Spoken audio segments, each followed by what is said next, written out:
आज की जो हमारी क्लास रहने वाली है, ये क्लास रहने वाली है क्लास 8th की, और इसमें हम मैथ का आपका एक क्वेश्चन पेपर डिस्कस कर रहे हैं। और इसी पेपर के अंदर से या इसी पेपर की तरह से आपके पेपर में क्वेश्चन आएंगे। तो इसमें हमने पहली वीडियो हमने एक बना दी है जिसमें हमने लगभग सारे के सारे एमसीक्यू कर लिए। ये सारे के सारे अच्छे तरीके से समझाए गए। अगर आप लोगों ने नहीं देखा है तो आप वो वीडियो देख सकते हो। आज हम इसको आगे कंटिन्यू करेंगे। वीडियो ज़्यादा लंबी हो जाती है तो बच्चे थोड़ा बोर भी हो जाते हैं, इसीलिए हमने थोड़ा थोड़ा ही पढ़ा है। एमसीक्यू सारे के सारे कवर करा दिए हमने एक वीडियो में। अब हम आगे यहाँ से स्टार्ट करेंगे क्वेश्चन नंबर आपका 4 से स्टार्ट होना है। इसमें क्वेश्चन में क्या गया है कि एक पर्स का अंकित मूल्य का मतलब होता है मार्क प्राइस।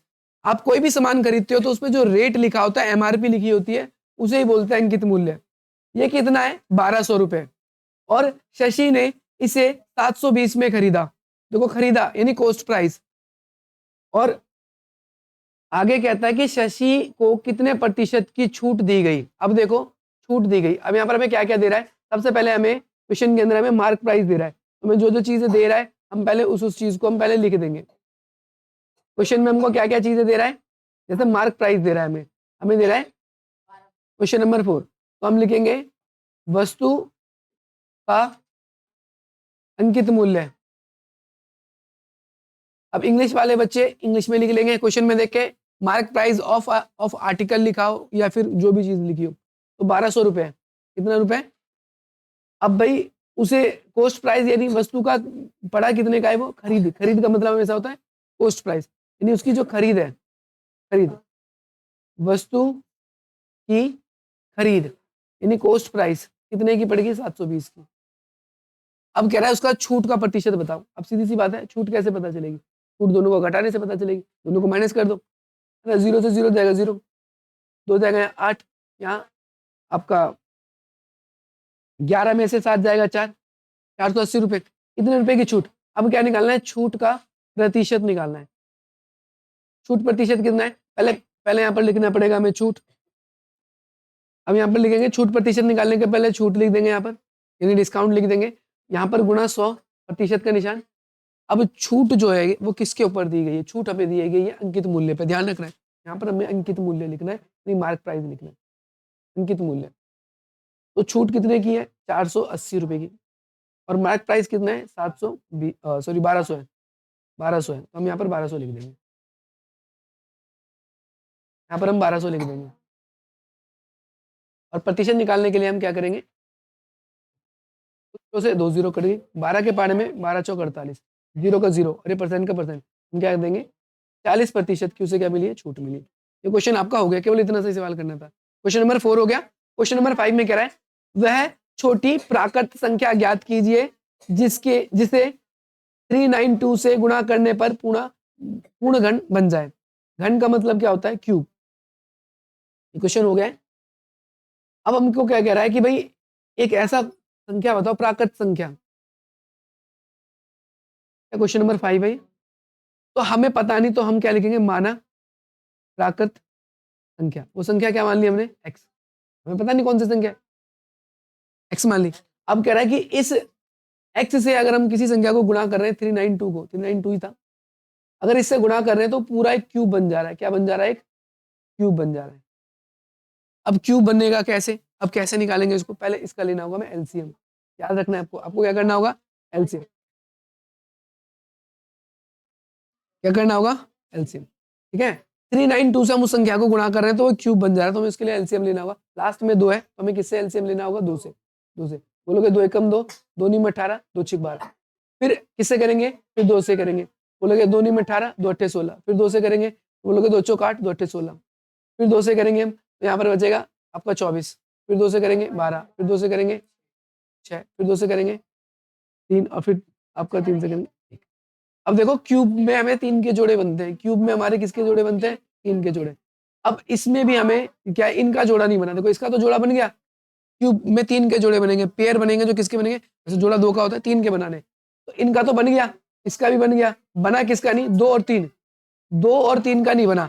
तो हमें 2 और 3 की गुणा कितना आता है? 6। हमें किससे गुणा करना है? 6 गुणा 6। 3 का ही जोड़ा बनाना है। 6 गुणा 6 का मतलब क्या हो जाएगा? 36। हमें किससे गुणा करना पड़ेगा? 36 से। याद रखना है आपको, जब क्यूब कहेगा तो 3 का जोड़ा बनाते चलेंगे, जब स्क्वायर कहेगा तो आपको 2 का जोड़ा बनाना है। यानी स्क्वायर का मतलब, घन का मतलब क्यूब होता है और वर्ग का मतलब स्क्वायर होता है, याद रखना है। क्वेश्चन नंबर 5 भी हो गया आपका। क्वेश्चन नंबर 6 कहता है कोई त्रिभुज पी क्यू आर बनाकर उसको शीर्ष लंब दिखाइए। अब कोई भी त्रिभुज बनाना है, कोई भी त्रिभुज बना दीजिए। त्रिभुज कैसा बोल रहा है बनाने के लिए, हमें त्रिभुज कह रहा है पी क्यू आर, त्रिभुज बना देते हैं हम। शेप में दिया है, त्रिभुज दिया है, ये दिया हुआ है। एक सेकंड, हमें दे रहा है ये, तो हम क्या करेंगे, इसको शीर्ष लंब बनाना है इसका। और त्रिभुज का नाम क्या रखना है इसमें, देखो नाम देखना है पी क्यू आर। हम तीनों साइड पे नाम दे देंगे, ये पी बना दिया, ये क्यू बना दिया और ये आर बना दिया। शीर्ष लंब जो होता है वो सीधा होता है, 90 डिग्री का बनेगा। क्या यहाँ पर 90 डिग्री बन सकता है, बोलोगे नहीं। क्या यहाँ पर बन सकता है, नहीं। क्या यहाँ बन सकता है, नहीं। क्योंकि सीधी सी बात है, 90 डिग्री बनने के लिए राइट एंगल बनना होता है, ऐसे करके ऐसे बनना होता है। ये 90 डिग्री ऐसे बनेगा, यहाँ तो कहीं बन नहीं सकता, हमको बनाना पड़ेगा। इसको बनाने के लिए हम क्या करेंगे, इसको ऐसे बना देंगे, इसको सीधा करना पड़ेगा। यहाँ पर हम इसको सीधा इस तरीके से कर देंगे, ठीक है। कुछ इस तरीके से हमने बना दिया, ये शीर्ष लंब बन गया। और शीर्ष लंब में क्या होता है, यहाँ 90 डिग्री, आपको ऐसे 90 यहाँ भी बनाना है, यहाँ पर भी 90 बनाना है। और कोई भी अपनी मर्जी से नाम बना दो, जैसे मैंने इसका एम नाम लिख दिया, या पी नाम, पी तो दिया हुआ, ए नाम दे दिया कोई, या बी दे दिया, कुछ भी आपका मन करे वो नाम दे सकते हो। ये इसका शीर्ष लंब बन गया। हो गया क्वेश्चन, कुछ और नहीं करना है इसमें, इतना ही करना था, ठीक है। हम समझ गए सभी बच्चों को। अगला क्वेश्चन, अब इसमें क्या करना है, आपको हल करना है। हल करना है, हल में क्या करना है, पहले इसको इरेज कर देते हैं।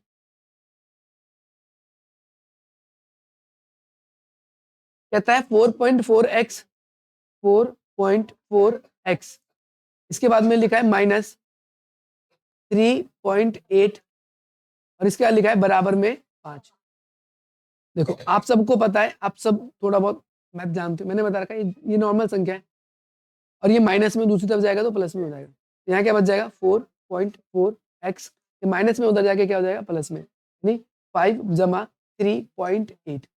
अब प्लस करना होगा, और बच्चे को भी प्लस करना आता है। देखो ये तो नॉर्मल संख्या है और एक पॉइंट वाली है, तो नॉर्मल यहाँ पर हम ऐसे लिखेंगे इसको, और इसके बाद कुछ नहीं था तो पॉइंट लगा के 0 लगा देते हैं हम। यहाँ 8 का 8 आ जाएगा, यहाँ पॉइंट का पॉइंट आ जाएगा, और यहाँ भी 3 और 5 8 हो जाएगा। यानी 4.4x बराबर में क्या आ जाएगा, 8.8। दोनों के बीच कोई निशान नहीं है, तो हम मान लेंगे कि गुणा का निशान था यहाँ पर। और कोई भी संख्या गुणा में होती है तो कहाँ चली जाती है, भाग में चली जाती है। x यही रह जाएगा, यहाँ पर आ जाएगा 8.8, और ये गुणा में था तो कहाँ जाएगा, भाग में। 4.4 ये डायरेक्टली दिख रहा है, 2 बार में कटेगा, दुगना हो रहा है, यानी x की वैल्यू हमारी कितनी आ जाएगी, बाहर निकल गया। कुछ और नहीं करना है इसमें। ये 2-2 नंबर के सवाल थे, सारे के सारे आपके हो चुके हैं। अब हम बढ़ेंगे तीसरे सेक्शन में, खंड सा में, और इसमें हम अब 3 नंबर के क्वेश्चन करेंगे। नेक्स्ट क्वेश्चन है, अब एक यहाँ पर कैरेक्टर है, एक लड़की है जिसका नाम है सोनिया, वो दिल्ली से अंबाला जा रही है। तो यहाँ पर पहले हम इसको समझने की कोशिश करते हैं। इस बिंदु को मान लेते हैं कि भाई ये दिल्ली है, और दिल्ली से किसी क्षेत्र में जा रही है, जैसे फॉर एग्जांपल इसका नाम है इसने अंबाला। अंबाला पंजाब में पड़ती है जगह, अंबाला। अब क्या कहता है कि भाई अंबाला जाती है, और ये 50 किलोमीटर की गति से 4 घंटे में पहुंच जाती है। यानी इसकी गति दे रहा है, गति यानी वेलोसिटी दे रहा है। क्या दे रहा है, 50 किलोमीटर प्रति घंटा, ऐसे लिख रहे हैं। और इसको समय कितना लग रहा है, समय लग रहा है 4 घंटे का, 4 घंटे का समय लग रहा है। आगे कह रहा है कि यदि उसकी गति को कम करके 40 किलोमीटर कर दिया जाए, यानी गति अब क्या कर दी, गति को क्या कर दिया, कम कर दिया, कम कर दिया, और गति कितनी हो गई अब उसकी, 40 किलोमीटर प्रति घंटा। यानी गति हुई कितनी कम है, कम कितनी हुई, 10 किलोमीटर कम हुई। कितनी कम हुई, कम कितनी कम हुई, हम लिखेंगे 10 किलोमीटर प्रति घंटा कम हो गई। अब सीधी सी बात है, स्पीड पहले 50 थी अब 40 है, पहले 50 थी अब 40 है, यानी 50 जब थी तो समय कम लगेगा, अब 40 है तो समय ज्यादा लगेगा, क्योंकि स्लो हो गई है गाड़ी। क्या हो गई है हमारी, स्लो हो गई है, स्पीड क्या हो गई, स्लो। तो उसको कितना समय लगेगा, पहले हमें यहाँ पर निकालना होगा कुल दूरी। कुल दूरी, कुल दूरी कितनी होगी, पहले कुल दूरी निकालनी होगी। तो समय ध्यान रखना है, दूरी निकालने का फॉर्मूला होता है जिसमें समय और गुणा उसकी चाल या गति, हम लिख सकते हैं चाल ही गति होगी, ठीक है। यहाँ पर गति भी लिख दे रहा हूँ, आप याद रखना है, एक ही बात है। तो समय कितना लग रहा था पहले उसको, 4 घंटा, और चाल कितनी थी उसकी, 50। यानी कुल दूरी उसकी कितनी हो गई, दूरी कितनी हो गई 200, 200 किलोमीटर की दूरी हो गई। कितनी दूरी होगी उसकी? अच्छा मैं इसको थोड़ा सा और अच्छे तरीके से समझाता हूँ, अब यहाँ पर आप समझना। देखो ध्यान से देखना, देखो समय कितना था 4 घंटे, घंटे को एच से लिख देते, एच एच मतलब आवर होता है घंटे, जैसे ये आवर लिखा है, और किलोमीटर कितना है 50 किलोमीटर प्रति घंटे का मतलब होता है बटे में, इस घंटे से ये घटेगा। कैसे गायब हो गया वो वहां पर, आप बोलोगे तो घंटे में था, इस 4 की गुणा करने की उस 50 में, और 4 पंचे 20, जीरो का जीरो, यानी उसकी दूरी कितनी आ गई 200 किलोमीटर। केम था 200 किलोमीटर की दूरी आ गई। हमें जाना कितना है टोटल 200 किलोमीटर, जाना कितना है हमें 200 किलोमीटर। अब इसको और समझना,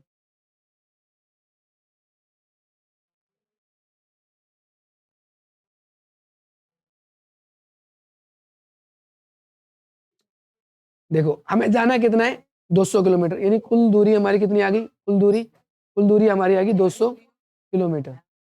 अब इसके बाद में अब हमारी चाल क्या है, हमारे पास चाल, चाल हमारे 40 किलोमीटर प्रति घंटा के हिसाब से आना है, और हमें समय कितना लगेगा, ये फॉर्मूला है, याद रखना, पेपर में आ सकता है। तो समय बराबर क्या होता है, दूरी बटे चाल, यानी time equals to distance upon speed.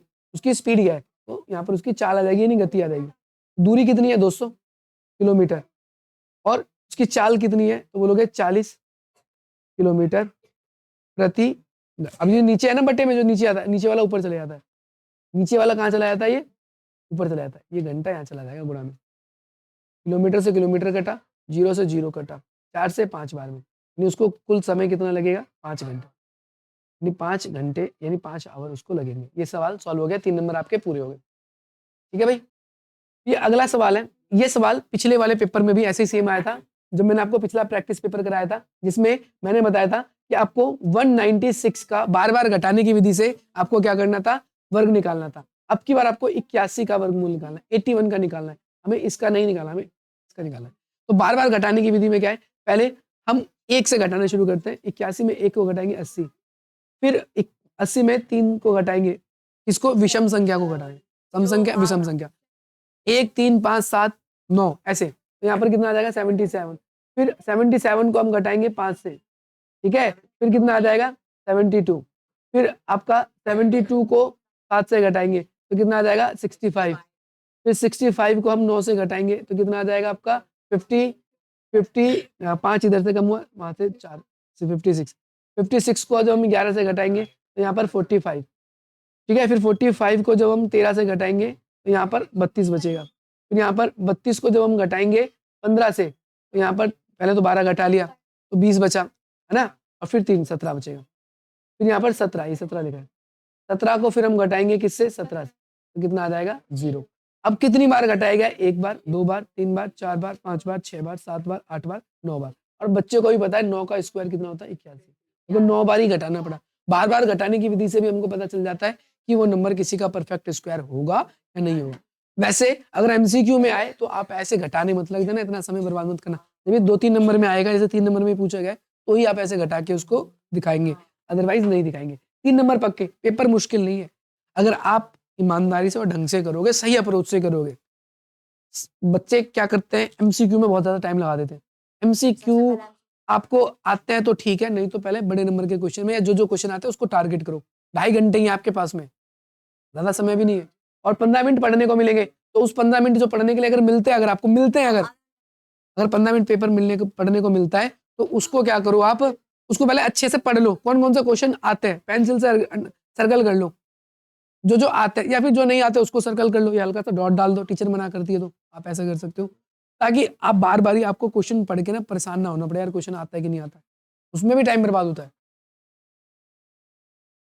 चलिए अगले क्वेश्चन की तरफ मूव करते हैं। अब कह रहा है यहाँ पर एक आपके पास में डायग्राम दिया गया है, कह रहा है कि दी गई आकृति में इजी, ये EASY ये दिया हुआ है, समचतुर्भुज है, इसका विकर्ण जो है वो ES है, यानी ES ये विकर्ण होता है जो इसको 2 भागों में बांटता है, और AY ये भी एक विकर्ण है, कहता है बिंदु O पर काटती है, यानी इस लाइन को देखे और इस लाइन को देखे तो ये बिंदु O पर काटती है। अरे बात समझ में, इसमें आपको SOY ये कितना दे रहा है 110 डिग्री, दूसरा YES ये 35 है, और फिर और ई और ए ये 25 डिग्री है, तो हमको निकालना है क्या है, ए ओ ई। ए ओ ई, एक तो ये वाला कोण देखो तिरछा भूमिक कोण बन रहा है। पहली बात हम उसको पहले इसका डायग्राम बनाएंगे अच्छे से। मैं रफली बना दे रहा हूँ, पेपर में आपको जितने भी डायग्राम बनाओगे पेंसिल से बनाने, नहीं तो उसके नंबर कट सकते हैं आपके। इसको आपको याद रखना है, पेंसिल से ही आपको डायग्राम बनाना है। मैं रफली बना रहा हूँ समझने के लिए ओनली। यहाँ पर क्या कह रहा है आपका E A S Y, E A S Y, ये ऊपर जो था 110 डिग्री दे रहा था आपको, यहाँ पर 35 डिग्री दे रहा था और ये 25 डिग्री था। हमसे पहली चीज क्या पूछी है, पहली चीज हमसे ये पूछ रहा है वो, ये चीज देखो मैंने बता रखा है, जब क्रॉस बनता है तो ये क्या क्रॉस जब बनता है, देखो शीर्षा भूमिक कोण कौन से होते हैं, अपोजिट अल्टरनेटिव एंगल होते हैं शीर्षा भूमिक कोण। तो क्या होता है इसके अंदर कि जब भी क्रॉस बने, जितना डिग्री ये बनेगा उतना ही डिग्री ये बनेगा, ठीक है, जितना डिग्री इधर बनेगा उतना ही डिग्री इधर भी बनेगा। इधर हम देख रहे हैं क्रॉस ही तो बन रहा है, देखो लाइन सीधी खींचना मुश्किल है इस पे, तो भाई थोड़ी टेढ़ी खींचिए, लेकिन हम समझ गए कि ये अगर 110 डिग्री बन रहा है तो ये भी क्या बनेगा, ये वाला एंगल जो है हमारा ये भी कितना बनेगा, 110 डिग्री ही बनेगा ये वाला हिस्सा में, ठीक है। हम इसको कैसे लिखेंगे, ध्यान से देखेंगे, हम लिखेंगे एंगल, हमें जो जो चीज क्वेश्चन में दे रहा है पहले हमें वो लिखना पड़ेगा। जैसे हमको क्या क्या दे रहा था, एस ओ, ये बीच में ओ बिंदु है, S O Y, angle S O Y बराबर 110 डिग्री। दूसरा दे रहा था हमें वाई ई ओ, ये कितना दे रहा था, 35 डिग्री। तीसरी चीज आपको एस ई ए, एंगल एस ई ए बराबर 25 डिग्री। हमसे पूछ क्या रहा था, हमसे पूछ रहा था पहला ये ए ओ ई, यानी ए ओ ई, हमसे पूछ रहा है ए ओ ई, ये पूछ रहा था। हम लिखेंगे एंगल ए ओ ई बराबर है angle S O Y. Reason क्या लिखेंगे, शीर्षा भूमिक कोण, शीर्षा भूमिक कोण,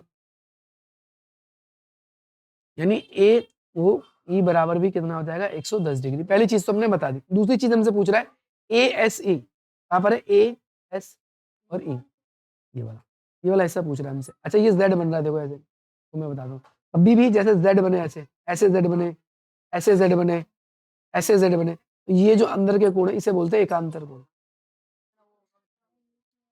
ठीक है, इसे एकांतर कोण बोलते हैं, ठीक है। ये भी बराबर होते हैं।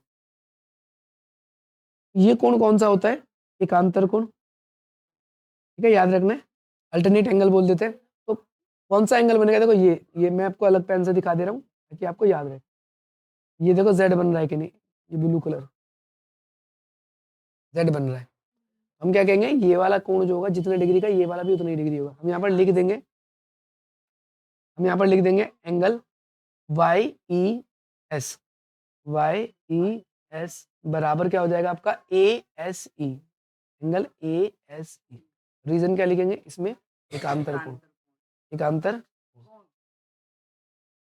ठीक है। और वाई ये वाला था ना, ए हमसे पूछा गया था, ए पूछा गया था ए एस ई बराबर, ये भी कितना हो जाएगा 35। दो चीज पूछी थी, दोनों चीज बता दी। अब तीसरी चीज हमसे क्या पूछी गई है, ए ओ एस, ए ओ एस, यानी इस तरफ का, और कोई स्ट्रेट लाइन है, सीधी लाइन है, ये आपको समझ में आ गया। मैं इसको छोटा कर दे रहा हूँ, छोड़ के चित्र को छोड़ के बाकी चीज छोटा कर देता हूँ, चित्र की तो जरूरत पड़ेगी।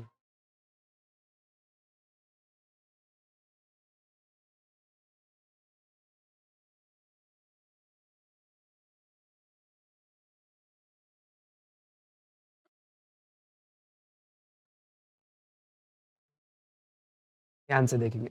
अब हमसे क्या पूछ रहा है, हमसे ये वाली लाइन पूछ रहा है, मैं इसे अलग पेन से इंडिकेट कर रहा हूँ, ब्लैक पेन से, ये वाली लाइन, इसमें हमसे अब ये पूछ रहा है। ये सीधी रेखा 180 डिग्री की होती है, सबको पता है। हम लिख देंगे angle S O Y, S O Y plus S O A, angle S O A बराबर कितना होगा, 180 डिग्री। हिंदी में बोलते हैं इसे रैखिक क्यूब, और इंग्लिश में बोलते हैं लीनियर पेयर, रैखिक क्यूब, ठीक है। ये कितना है, ये 110 डिग्री है, और ये कितना हमको नहीं पता, तो हमको एस ओ ए ऐसे ही लिख देंगे, बराबर 180 डिग्री। ये प्लस में तो उधर जाकर माइनस, एस ओ ए बराबर 180 डिग्री माइनस का 110, एस ओ ए कितना हो जाएगा आपका डिग्री। पेपर में सवाल बढ़ेंगे और आपको जगह की कोई बचत नहीं करनी, शीट मांगनी है, अच्छे से करना है, तभी पूरे नंबर मिलेंगे, जैसे मैं बता रहा हूँ। ठीक है, ये 10वां क्वेश्चन भी हो गया। अब यही क्वेश्चन इंग्लिश में दिए हुए, आप इंग्लिश मीडियम के बच्चे हो तो आप यहाँ से इसको देख सकते हो। अब अगर वो क्वेश्चन आपको नहीं आता तो आपको दूसरा दिया गया है, ठीक है, अथवा में हम इसको भी करेंगे सॉल्व, ऐसी कोई दिक्कत नहीं है, अच्छी तरीके से सॉल्व करेंगे। और ये कोई मुश्किल सवाल नहीं, लेकिन इस चित्र में ना ज्यादा साफ साफ दिख नहीं रहा है, ज्यादा साफ दिख नहीं रहा है। यहाँ 5y-20 लिखा है, ऐसा लग रहा है। चलो इसमें लिखा हो, चित्र में लिखा हो ना, तो उसके बाहर भी लिखा हो, उसको पहले बना लेते हैं, पहले बना लेते हैं। कैसे बना हुआ है, कैसे बना हुआ है?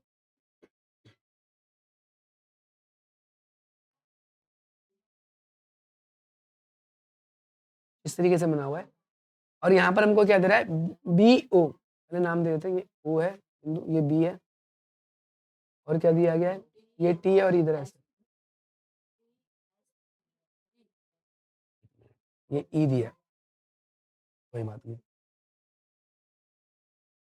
तो ये क्वेश्चन है, ये डायग्राम बना लिया, हमने डिटेल भी इसकी लिख लिया। यहाँ पर आप डिटेल पढ़ लिख सकते हो। बहुत आसान सवाल है। इसमें क्या है, आपको ध्यान रखना है, ये समांतर चतुर्भुज है, और जब भी समांतर चतुर्भुज बनेगा, बेटा ध्यान से सुनना मेरी बात, तो जब ये रेखा ऐसे बीच में से जा रही है और ये रेखा बीच में जा रही है, तो ये रेखा ये जितनी होगी ये भी उतनी होगी बराबर, जितनी ये रेखा होगी उतनी ही ये रेखा होगी, ये भी आपको याद रखना है। ठीक है, तो हम क्या लिखेंगे, हम यहाँ पर हम बोल सकते हैं कि जितनी ये रेखा थी उतनी ये रेखा, यानी हमें यहाँ क्या दे रहा है, ओ से लेकर टी तक, ओ टी बराबर हम क्या लिखेंगे, ओ ई, और ओ टी यहाँ से लेकर यहाँ तक अगर हम देखें, कितना दे रहा था आपको, 5y माइनस का 20, और ओ ई कितना दे रहा है, ये y दे रहा है ओनली। ठीक है, हम क्या करेंगे, इस y को, ये इधर आएगा, ये प्लस में इधर आके किस में हो जाएगा, माइनस में। ये देखो ये वाला हिस्सा, ये माइनस में इधर आएगा तो किस में हो जाएगा, प्लस में। 5y में से एक y जाएगा, कितना बचेगा, 4y बराबर में 20। अब इन दोनों के बीच कोई निशान नहीं, तो हम गुणा का निशान मानेंगे, और गुणा में होता है तो कहाँ जाता है, भाग में होता है। तो 20/4, 4 से कटेगा 5, y की वैल्यू हमारी आ गई 5। अब ऐसे ही हमें ऐसे लिखेंगे, इसमें ओ से लेकर बी तक, ओ बी बराबर हम क्या लिखेंगे, आपका ओ बी बराबर लिखेंगे ओ एस। तो ओ से बी तक कितना है आपका 11, और ओ से एस तक क्या है आपका 2x माइनस का 1। -1 में इधर जाएगा तो किसमें हो जाएगा, प्लस में, 11 + 1, यहाँ पर क्या हो जाएगा 2x, 11 और 1 कितना हो जाएगा 12। इन दोनों के बीच कोई निशान नहीं, कोई निशान नहीं तो गुणा का, और गुणा में होगा तो ये कहाँ जाएगा, भाग में।